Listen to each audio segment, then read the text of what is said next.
Welcome to Biz Help for You with host Candy Messer. Entrepreneurs like to focus on the big picture, like profitability, success, and a smooth running organization. But there always seems to be those little things like taxes, employee compensation, laws, regulations, and more. Now you can get the answers you need in one place. Join us today as we break it all down for you. Now, here's your host, Candy Messer. Hello and welcome to Biz Help for You with Candy Messer. Thank you for joining us today. I hope you enjoyed our last episode, Business Legal Life Cycle. If you are unable to join us and would like to listen to the show, links can be found on our YouTube and Facebook pages, as well as multiple favorite podcast platforms. And if there are topics you'd find beneficial or questions you have, please feel free to reach out to me at media@abandp.com. Now let's learn a little bit about our guest today. 7 years ago, Liz Cortes went from fitness influencer to working full-time with her husband at Rebel Fish Local. They help small businesses get more traffic with local SEO and help them get more clients by implementing story brand copywriting to their website. So Liz, welcome to the show. Thanks, Candy. I'm glad to be here. I'm happy to have you here too. Before I get into any questions that I have for you on our topic today, I would love for you to just tell me a little bit more about yourself and how you started Rebel Fish. Yeah, so before this, starting Rebel Fish, I love fitness. That was what I did. And next I had gyms and nutrition store. So brick and mortar, I love brick and mortar. And when I moved to California and I took my local business that I was used to doing in Albuquerque, New Mexico online.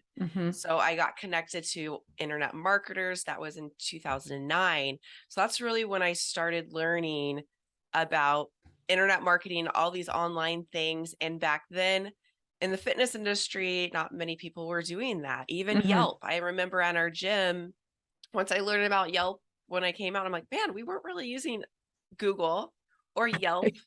I don't even know if Google Business Profile was out back then.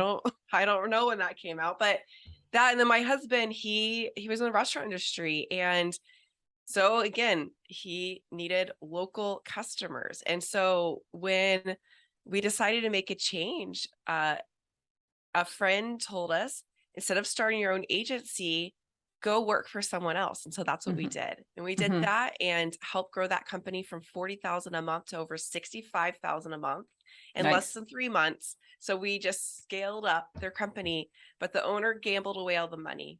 So it was after Christmas and he let go of half of the company. We had already had we already knew what our plan was to start our own agency doing what we do now. But I think that's a really big thing, especially if you're thinking about starting something new, at a new service, you get a little itch. I think it is good to go work for someone else, even if it's working for your parents in their business or just learning. Even though we weren't there that long, we really helped them grow and learn their systems and processes of what worked and what didn't work. And even I'm very proud, even with everything that's gone on the past 2 years, like we kept all of our staff. We grew because we had a solid foundation. And yeah, we don't gamble away the money. No, right. That's very bad. That's very bad. Pay your taxes, do everything correct, have an amazing bookkeeping team. You need that. Right.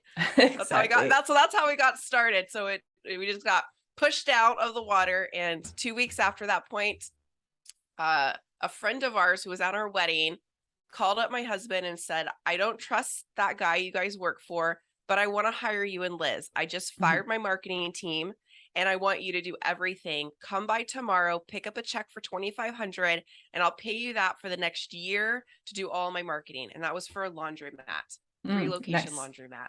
So $2,500 for 3 locations to do everything was a great deal, but we really needed that hand up in the world. So that was just perfect timing. Well, I think it's wonderful too when you see, there's things that point you in the right direction. And sometimes it's scary to go out and do it, but to have someone say, I need your service and here's the money, I'm backing up what I'm saying with dollars, that's really helpful too. So helpful. So amazing. I know not everyone is like that, but Yeah, we're thankful. And he had no clue what was going on. It was just Right. perfect timing. It was Exactly. It very was great. meant to be. So, Absolutely. so not only in my own clients, do I have people that are working with family, whether it's sometimes I have parents and children, I have spouses that are working together too, but I know our listeners, there's a lot of people too that are small business owners that have, some kind of family working with them. So I would love for you just to talk about too, what are some of the benefits of working with a family member versus, maybe doing it on your own or just having somebody outside of your family that may be a partner with you? I'd say the biggest benefit for us is you never know when there's going to be an emergency or something where you need to take some time off, like a Mhm. parent passing away, a family member being sick. And so what is really great, even like yesterday, I was paddleboarding with a friend, two friends, and we got chit-chatting. I lost track of time and I Mhm. had a sales call that I was going to be late for.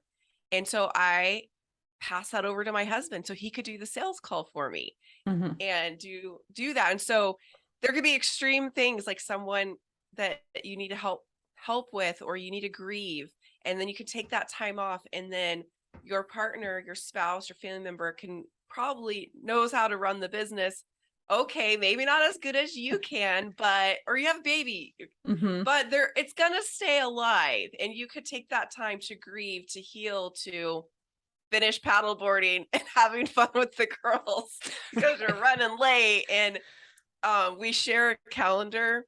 Mhm. So when people book in Calendly, like for sales calls, it's a time that we're both available Mhm. just in case we could pass it back and forth, because maybe he would do better at doing that call than I would. Just sometimes we get a feel. And so I think those are top reasons why I think it is so value. You can just pick up the Mhm. slack, you can help each other out. And yeah, I'm really thankful. This was always a dream of mine. And in the past, uh relationships that I had, that wasn't their dream.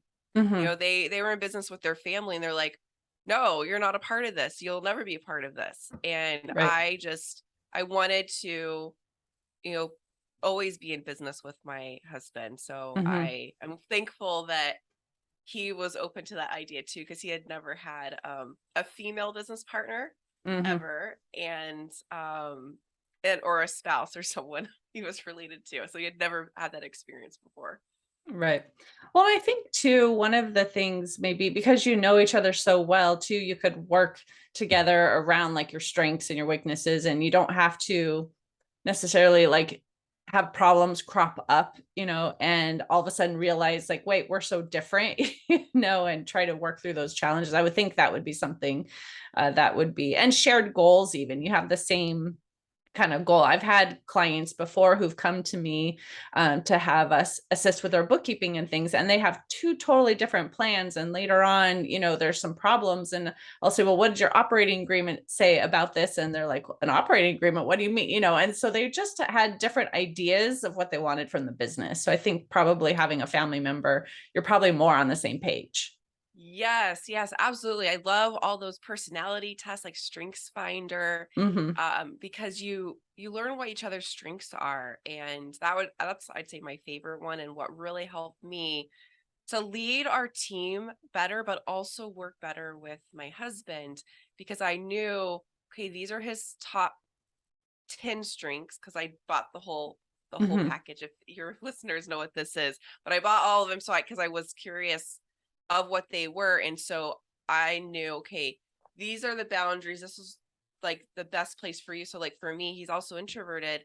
So I really try to protect his time. That's why I Hmm. take most of the interviews or most of the sales calls. I do that to protect his time, because he's Hmm. introverted. I know it's gonna drain him, and he'll need more time to recover to get his other work done behind the computer screen.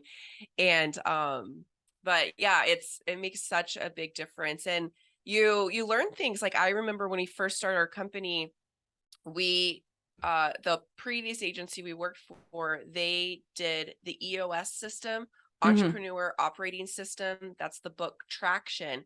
So we worked with one of those coaches over there, and I was like a sponge. I was like, I'll attend whatever. I don't care if I get paid. I want to learn everything of how to run this agency and what you're doing. And so we got trained deeply in traction. So we got to apply that right away to our company when we opened. And even though at the beginning it was just us two, it was only a couple months later that we hired our first two people. So there was four of us. So we kind of grew quickly. We needed it because we didn't know how to build websites. We didn't know how to do graphic design. We didn't know how to do that stuff that we used to do back then that we don't do anymore. Now we're very focused. But doing traction, they say you have a integrator that's more the systems person, and then you have the visionary. So at the beginning, I thought my husband was the visionary, and I thought I was the integrator because I know how to do some spreadsheets, and I have focus as my number one Strengthsfinder strength. And so I know how to plan goals and keep us on track. It wasn't until 3 years ago that I realized I'm the visionary. He's the integrator. Because I looked at our daily tasks and I'm like, you're behind the computer screen all the time. You're overseeing all of our team. You're constantly telling me no on my ideas. I was like, you're the integrator, I'm the visionary, and you need that balance. And so I think that's something to think about in your company. And if you work with your family, who is that person? And maybe it's time to swap roles so that you can really do what you're best at and what your strengths are, because there's always seasons where you're gonna have to fill in the gaps and you're gonna have to do things you don't want to do.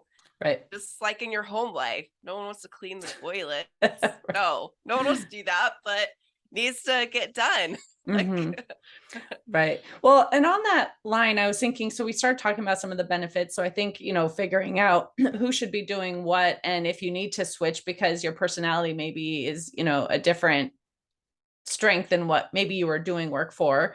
But what are maybe some other challenges of working with your family member? Challenges. I'd say our biggest challenge, which I think if you look at the stats that are out there, it's the biggest challenge for anyone, finances. And we one of our core values is E in Rebel. Those are 5 core values. One of the E's is for encouraging stewardship. So at the beginning, we chose that as one of our core values, but we, made decisions and put stuff on credit cards, or even like we got an SBA loan like a lot of people did in 2020, or the PPP, and we had it there just in case we didn't need it. And so when the most fights and arguments got eliminated when we became debt free in our business and in our personal finances. And that was a little over a year ago. And because we take risks, and I'm like, our core value is encouraging stewardship, and we're constantly like trying with our clients, like we'll tell them, no, we don't think SEO is the best fit for them, and they should spend their money somewhere else, because we want them to be a good steward with their money. And it was really important to pay off like that. To me, that SBA loan, I'm like, we don't need to use this. Let's pay that off, and then student loans from going to school, like getting rid of those, even though it's so low. And I know financial people all have their own opinions on this, but we really experienced peace when that happened. And we rarely argue about money anymore. And I think that's for any relationship. I think that's the top reason people get divorces, because of money. And so the same thing goes in business. Having that in order, it makes such a big difference. And having a gap, like where you have like peaks and valleys, like if sales are a little lower, you have some extra cushion. That's I think why even businesses were able to survive and thrive over the past couple of years, because they had those foundations set in place. They had a team helping them keep their finances in order and know what's going on, so they didn't make poor decisions. And last week we did get in a little argument around finances, because I wanted to hire this company that's very expensive, and he's like, we could do this work, our team could do it. I was like, no, but they're the best. I just want to use the best, and I want to like move forward in this area in our company. And he's like, so that was the first time. And I'm like, oh man, I haven't been told no again, but I'm like, you're right. We don't have, he's like, do you have that? Is that much money budgeted for that? Have you been saving? I was like, no, we haven't been. He's like, exactly. It's a no, but that's what you need. You need someone to tell you no. And it's frustrating, but that's how we have like just a strong foundation. And we're around 7 years later, even though we made mistakes at the beginning. And now yeah, we pay, there has to be all the cash there before we make a decision. That's something that we do personally and business wise, because we never want to get into that rut like we did before. I agree on that topic. And I do think as a husband and wife, especially if you're working together and your business is your sole support, that could be a little scary sometimes. And that can, bring stress, especially during the challenging times where if one has a job outside, doing something else, and then someone else is running the company, you kind of have a little bit of, at least we know we're guaranteed some income here. So there definitely can bring some challenges when you're both in the business and you have to make sure it works, right? Or you're kind of in a little bit of financial trouble. So yeah, I know there comes a point to like figure out when can you stop doing all the things in your business and when can you hire? That's another thing that's scary. And that's kind of where we are right now. Like we have a team of 6, but we're in another spot where it's like, okay, it's scary to hire that next employee. And because like they're like family, like we really care about them a lot and they have families too. So when you hire someone, and so it is very easy just to keep doing all the work yourself, working the extra hours, but by not hiring when you need to hire and not letting go of those projects because you could do them so much better than everyone else, supposedly, then you, I think, are doing a disservice to your company and maybe probably even your customers, because things will fall through the gap. I feel like that's the theme today. I don't know why I keep saying the gap, the fall through the cracks. I don't know. But that's where we are right now. We need to do some hire. That's why I'm looking. I'm like, oh, let's hire this out. Let's do this. And then Robert's like, no. Well, and I think too, if you can like start planning for that ahead of time before you really need it. And again, reserving cash so that you've built up enough. So you're like, I don't have to worry about making payroll, or whatever that, goal is that you have, is really planning out together. What is our budget, right? Or what are the things that we foresee in the next 3 months, 6 months, 1 year that we're going to need, and really starting to do that strategic planning. And then you can be more on the same page of implementing that. And that's the same whether you're working with a family member or you're working with someone else, who is a partner in your business or an investor, or whatever that is. You have to kind of have that plan and be able to implement that. So whether it's a spouse or another family member. So looking back at what has happened and from the time that you started your business until where you are now, what are some things that maybe you would have done differently with, that 2020 hindsight that, maybe you could give as a tip to someone who's working with family right now? Let's see. The things to do differently I did in my business before we started Rebel Fish. Let me see. What? I'm having to think. Yeah, with Rebel Fish, we grew slow, which I really appreciate that. Yeah, looking back, even when we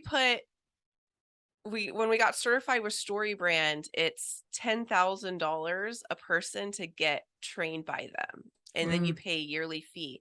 We put that on a credit card. I don't even though now I view that differently, back then, I'm glad that we did that. That was 4 years ago. Even though I wouldn't do that now because I've changed my views around finances back then. That really, really did help us. But I'd say the biggest thing is, like, for me, I'm a visionary, I shared. So I get all the ideas. And 2 years ago, I was helping my mom battle cancer, I, was also thinking like, oh my goodness, she's never going to meet our children. Mm. Could I step away from the business and like have it still grow? And I thought back then I needed to become a business coach, and we needed to launch a new leg to our company, which would be business coaching, because I know many 7-figure and 8-figure business coaches. And I thought I should do that too. That's what everyone else is doing that are having kids and a family. It's 2020. That's why should you be making any big crazy changes when you're going to lose a parent, you're thinking about the future, all the crazy things in the world going on. And I decided to go down that path, created a whole new website, funnels, all the online marketing things you would do when you launch a business. And it totally flopped. And I'm like, so it did spend a lot of time. And what I realized, because I took some time off, because I kept trying to like, I'm like, I invested this money, I want to make this work, because I don't quit things. And it was February this last year, or this last February, and I took some time off just to think. That's something that I think is so important, whether it's take a couple of weeks off if you are having trouble making a decision or you're not sure what direction to go. I block off my calendar, I pull back, take a couple of weeks off, and go to the beach, pray, do whatever you need to do to just get a different perspective on what's next, so you don't build the wrong thing and go down the wrong path. And so I did that. And what I got from that time off was, you're already successful, you're already smart, you can totally pull back from the business. It doesn't have to be that one path to start having kids. And our company has grown with me pulling back more. So as I did that, I still have that itch to have a coaching side to our business, but our agency it does so well. And I just do great, helping people on those sales calls decide if SEO is their next best thing, or they should spend their marketing money somewhere else. And that's where I am right now. But I'd say that was a mistake, and that just took a lot of my time and my energy. And could I have used that brain power of copywriting and funnels with another client or with our own company, Rebel Fish? I totally could have. It took a lot of time, and it was a distraction to do that. The website is still up, though. I have not been ready to pull the plug yet. You could probably, but no one buys something from you, you should probably shut it down. Take that don't off. invest your energy in another area. But so I would say too, as an entrepreneur, like obviously it's not the same as just an employee who works 9 to 5, who goes to work and then leaves, and work is, not even on their mind for the rest of the day until they go back to work tomorrow. As an entrepreneur, we do know that is not typical. But working with a family member too, you have to be able to separate sometimes what's business and what's personal, so you're not always doing business stuff. So what are the type of boundaries maybe that need to be set up so that you're not constantly just talking about work or focused on work, when you need to have like a family time too? Like, how do you set boundaries for that? Yeah, so in our company, we're open Monday through Friday. So I know if you have retail, probably open 7 days a week. So you get a phone call anytime and deal with a fire. But for us, we take off weekends. We started doing that 2 years ago. We started taking off one weekend day off. So that was something. We work 7 days a week. Even it could be an hour or two. We're like, it's okay. After church, we can work a couple hours. It's fine. No, like for the type, depending on your work, since ours is a lot of strategic thinking, it's using your brain. Like, you are making big decisions, and you have to make the right decision for these clients, because it's going to, like for us, it's going to impact their sales. It's going to impact so many things. And so the boundary of the weekend, taking both days, Saturday and Sunday off, we've done that for 2 years now. And there are some weekends we need a third day. because it was just so busy. And so sometimes we will take off a Monday, and it's not officially blocked off the calendar, but if there's no appointments that are scheduled, we both will take that off. And so that's really, really helped. Now, sometimes our staff loves to work on weekends, so they have questions. So that's we have to frequently reset that boundary with them, because they're like, I feel like working now and it's 9 o'clock on a Saturday. We're like, no, it's the weekend. We're not. And so that's where it's tough to not respond to those messages. Or it could also mean talking to the client on Monday saying that their work didn't get done. And of course, I'm not telling them the reason, but it's going to get pushed out. And that's always not fun to tell someone. But I think if you don't, like this year is 11-year for our anniversary. And so for our 10-year was the first time we took a vacation in the whole 10 years, like just us two vacation, not including family for a graduation or a baby shower, something like that, family related. And we were like, wow, 10 years went by where we have been so focused on our company. Even our honeymoon, when we got married, we only took 2 days because we were opening up a restaurant here in San Diego. Like we just took 2 days, and we didn't really take a break because we were thinking about the business, and we needed to sign a really big lease that next week. And yeah, but I think that boundaries is so important. And we've taken a break from drinking. I think that's something that a lot of people, if you do work from home or you can get into like a habit. And I'm like, I'd rather go for a walk, or we don't need alcohol to take a break to transition from work to home life, because we're working at home and all of our staff has always worked from home. So we've been going more on walks after to do that transition, because I think you need something to transition, or we'll cook dinner together to transition with our sparkling waters.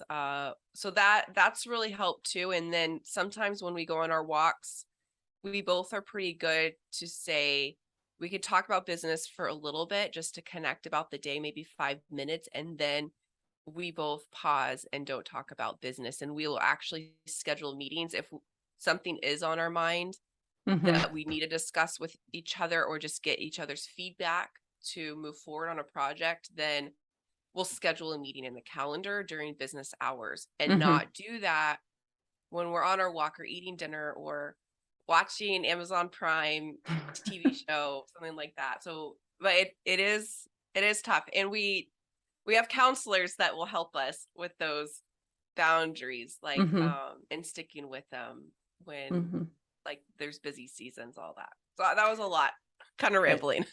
So if somebody is thinking of starting a business with a family member, I know this will probably be our last question before I get to the very close, but what would you say maybe 1 or 2 top things they need to think about for like what they need to do to plan to have an effective business with that family member? Yes, I love this question. And I love encouraging families to work together. So you can send me a message on any social media, and I'll have a chat with you and help you uncover. But I think the biggest tip that I give when I'm asked this question is, I think it's take the Strengthsfinder test. That really helped us out, because you can learn about yourself and you can learn about the family member or members you're thinking about going into business together. And then you'll be able to identify which roles you're going to do, because you have to divide up the roles. You can't be micromanaging each other. That just does not work. That's not fun for anyone. You have to trust each other with certain roles. So, like even now, my husband, he's had the financial role, like that's been on his, but this past year, I've taken it on.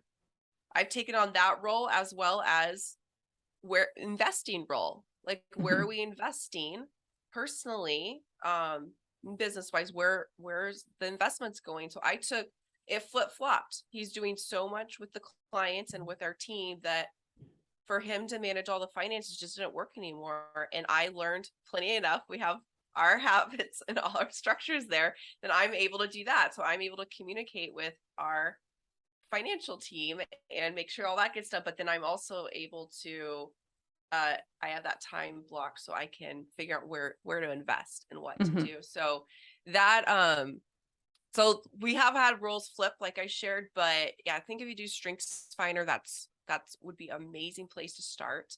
And then I tell Robert, I'm like, I would love for you to have a goal to get your PhD in me. So I say that to you, whoever your business partner is, you just need to know them so well, because it is like a marriage. Like it is, I mean, there's lots of people that have done it wrong and there's broken relationships and you don't want that. Exactly. So the communication is another huge thing. I don't have a resource around communication, but there's probably tons of books to help with communicating. If you are arguing or you're very passionate and you like to get things your way. But I hear that parenting books really help. Interesting. I'm not a parent yet, but I've talked to other people and they say that parenting books have helped them work better with their spouse or their family member in business. Nice. Or check out some of our other podcasts too. I've talked to lots of people on different topics, so check that out too. Yes, absolutely. But I know we're running short on time. We only have a couple minutes left. So I would love for you to say, the offer that you have to share and how can our listeners connect with you? Yes, the best place to connect, you can go to our site that will get you everywhere. And that's rebelfishlocal.com. And before I got on here, I was like, does your audience like to do things themselves or do they like it done by someone else? They want hands off. And I think when it comes to small businesses and the ones I've talked to, you need some help and someone telling you exactly step by step what to do. So I have a free mini course and it's all about helping you to get on page 1 of Google and get on Google Maps more. Because if you can do that and get some more free traffic, now it does take your time because there's 5 videos. So it's 5 hacks to get on Google. So to get that, you go to rebelfishlocal.com/5-hacks. And you can get that. And there's a PDF checklist in there. And then you can assign that to your business partner or your son or daughter that works for you to go through the course and delegate it to them or go through it yourself. And that's going to be a really great spot. I see a lot of small businesses, especially if you are local, you want local customers in your city or service-based or brick and mortar. You maybe get 100 people coming to your website a month. If you get it set up right, depending on your city, I've seen people get 1,000 visitors to that Google business profile. And then those people click to your website. Perfect. And hopefully they call you instead of your competitor. So that will help you. So yeah, go get that. That's how. And then all of our socials are on there. I'm Liz Cortes with an S. So you could search that anywhere. But yeah, reach out if you had more questions about anything I shared. There's no free resources about anything I shared today online. Right. But I do enjoy talking about this and I love seeing more families work together. Perfect. Well, thank you, Liz, for being a guest on my show and, sharing your expertise. I appreciate your being here today. And I do want to thank the listeners also for tuning in. I hope you found this topic interesting and that it answered some of your questions about working with your spouse or other family members. And if you have any additional questions or comments, be sure to reach out to Liz at the website that she shared or send us a message at media@abandp.com. And would you please share our show information with those you know? I'd really appreciate your support. I hope you can join us for our next episode, The Benefits of Overseas Investing. And please remember, you can connect with us on Twitter, Facebook, and LinkedIn. And my website is abandp.com. You can also find the podcast posted on multiple favorite podcast platforms, including iTunes, Google, TuneIn, Stitcher, iHeartRadio, and Spotify. And if you'd leave a review on one of those platforms too, I'd appreciate that as well. I hope you have a great day. And until next time, have a wonderful week as well. Thank you for listening to Biz Help for You. Please join your host, Candy Messer, again next time. Have a terrific day.